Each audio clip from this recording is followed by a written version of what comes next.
I'm a half male and a half female. Because I was born intersex, which means that people born with both organs. When I was born, my father said, I don't want a child like this. I was being born and brought up in a closed room because I was said to be shamed. In the locality where I stayed and I grew up, people started calling me, oh, he's a eunuch, he's a chakka, he's a baila. Even when I went to school, my seniors used to always try to, open my pants and see what organ will I have now. I was different.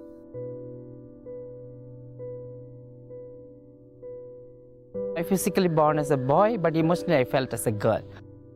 I'm not able to pretend according to my physical gender. So that is a quite personal, trauma we go through. I chose to live as a girl. I'm a bisexual Christian, and I faced discrimination and unfair treatment from my church. As soon as they know about my sexuality, they stop all my ministry work, and I was very hurt.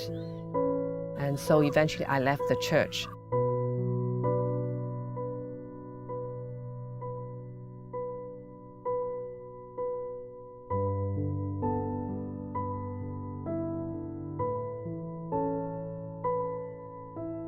Someone who I've met probably twice over the last 2 years used to identify as gay, and I think was going through some sort of a gender dysmorphia which his family didn't understand. I reached the house this morning at 7 o'clock in the morning, and the police were already there, and obviously they were making a lot of lewd comments about his genitalia being weird. I think he went through a very cheap SRS procedure somewhere, I don't know where, and probably went through a lot of pain after that. He didn't reach out to any of us. I wish he did. But yeah, he decided to give up his rights.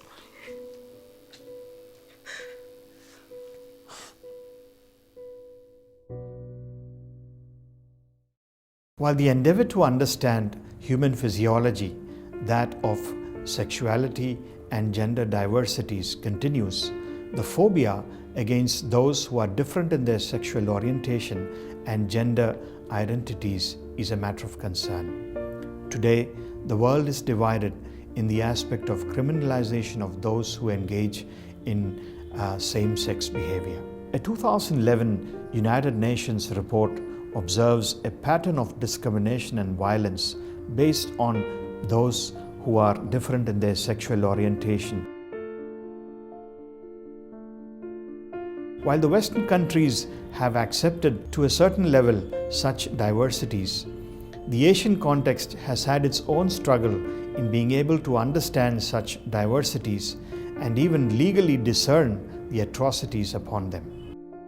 I think it was Carl Jung who said, when people brought to me religious questions, they all turned out to be sexual questions.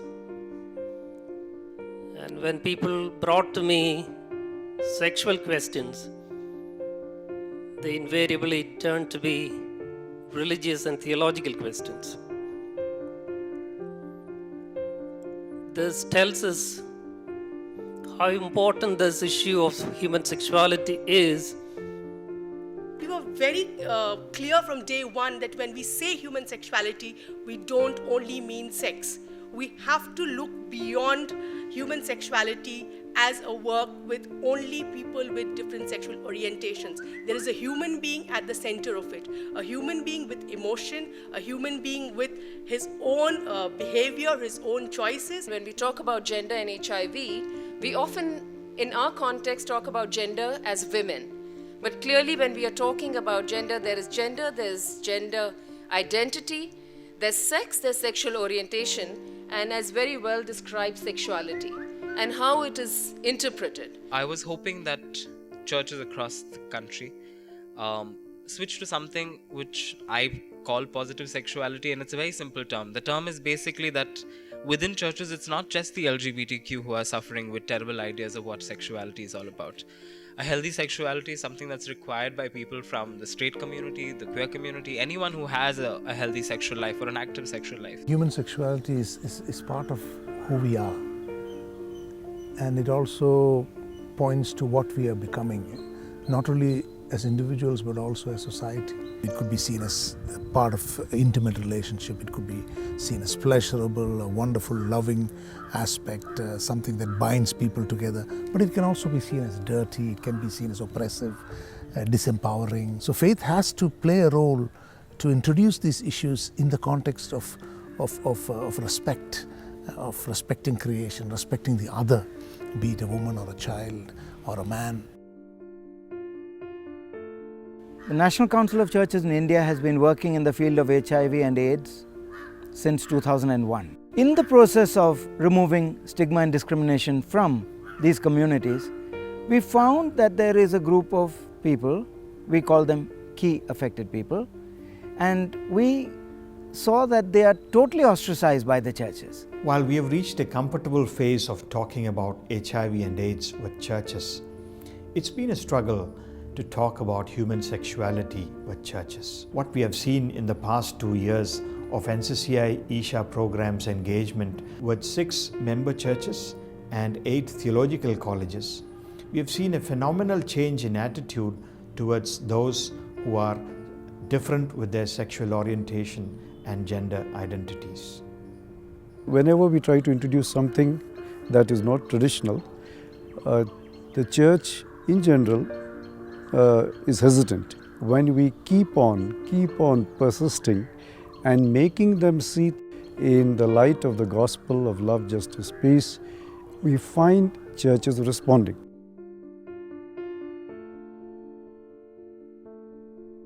The National Council of Churches has a very important role as a platform of churches.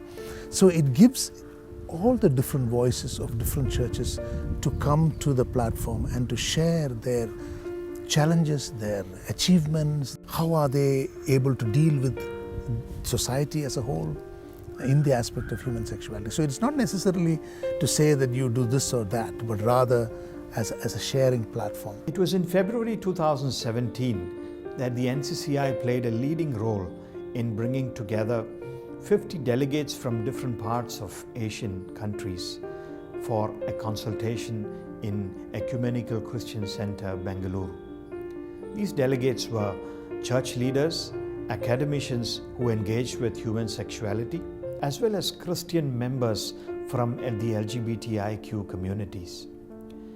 When there is an open sharing of life, struggle and pain, that's when theology begins to make sense. You know, you're Christian and you're gay, and a lot of people have come out to, they've said, but I don't know any other Christian who's gay, you know, and I tell them, actually you do, they just haven't told you about it yet, you know.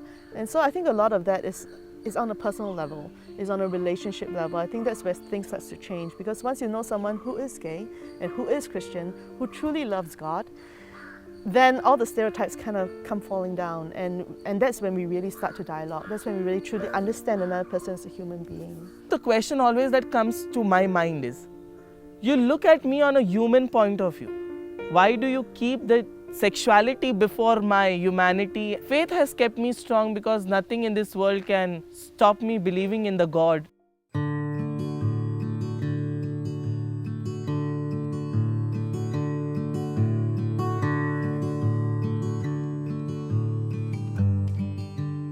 The church has to encounter a critical mass of people with marginalized sexual identities, and you're not going to find that critical mass in the church.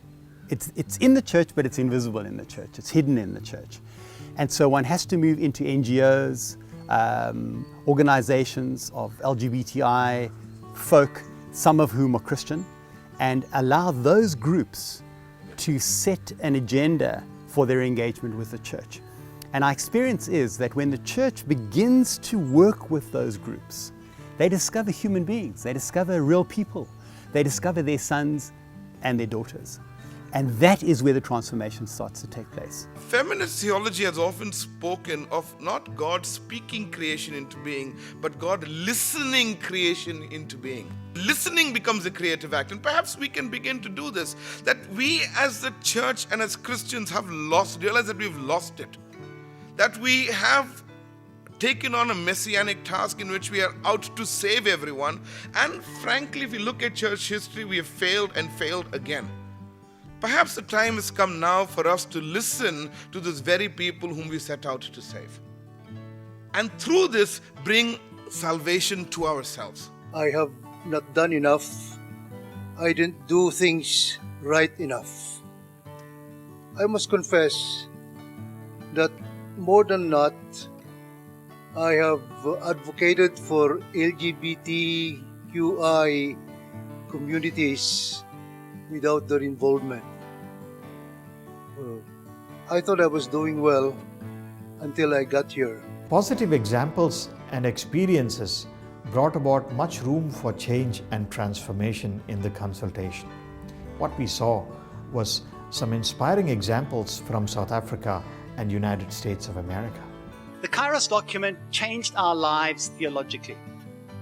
The theology that was in our bodies became a theology we could talk about. The theology that is already there in the bodies of LGBTI Christians needs to find its own way of becoming a public theology. We have probably over 1,000 openly gay persons who are serving in the United Church of Christ. The way that things have moved has been primarily because people have gotten to know somebody. They've known somebody personal. It's not just something that's in theory. It's not just a rumor. It's a personal relationship. This is something I did not expect, that I found healing here. This has been healing. All of you here, so many bishops, so many clergy, so many pastors, so many theologians, here talking about this is healing for me. Many people of faith don't know that there is already affirming theology in Christianity, in Islam, and that there are strategies of doing that. I mean, this is one strategy. God created me as equal. I don't believe that the God that in my faith is a God that discriminates, that marginalizes people.